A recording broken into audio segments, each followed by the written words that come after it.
Hi there, Brock Vandenberg, Fund Manager for Talamar Income Fund. I wanted to take a few minutes to walk you through how we think about building and managing our fund, and why that matters if you're investing alongside us or you're considering an investment. When we decided to launch the fund in late 2020, it wasn't about creating something new just for the sake of it. It was about building a structure that allowed us to do what we already believed in, making disciplined real estate loans, manage risk carefully, and stay actively involved throughout the life of every loan. See, a fund only works if there's a clear strategy behind it. That means knowing what types of loans we want to make, where we want to lend, and just as important, what's not going to fit the parameters of our fund. Early on, we spent a lot of time setting up guardrails, loan parameters, leverage limits, underwriting standards. Those decisions shape everything that comes later. You can't shortcut that part. If you don't get the foundation right, growth can actually create more problems instead of solving them. We also focused heavily on structure,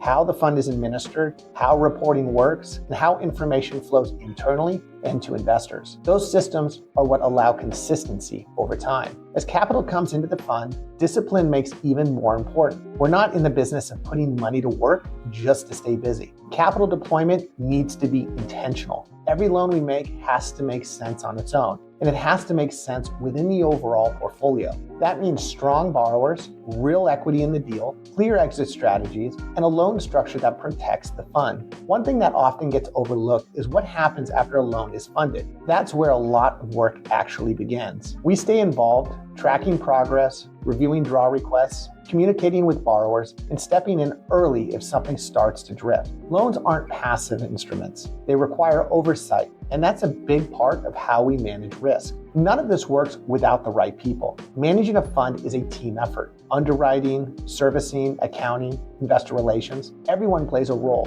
and clear processes keep things running smoothly even when markets change. That operational side is just as important as the deals themselves. For investors, understanding how a fund operates helps put performance into context. Results don't come from one good year or one strong loan. They come from consistent decision-making, solid processes, and staying disciplined through different market environments. I'll continue sharing more insight into how we manage the fund and how we think about the real estate debt market. Whether you're already invested with us or still learning about our approach, my goal is to be as transparent as possible about how we operate and how we see the market. Thanks for taking a moment to watch this video. If you found it insightful, please give it a thumbs up, and be sure to subscribe to our YouTube channel where I post a lot more content about the mortgage fund industry. Thanks for watching.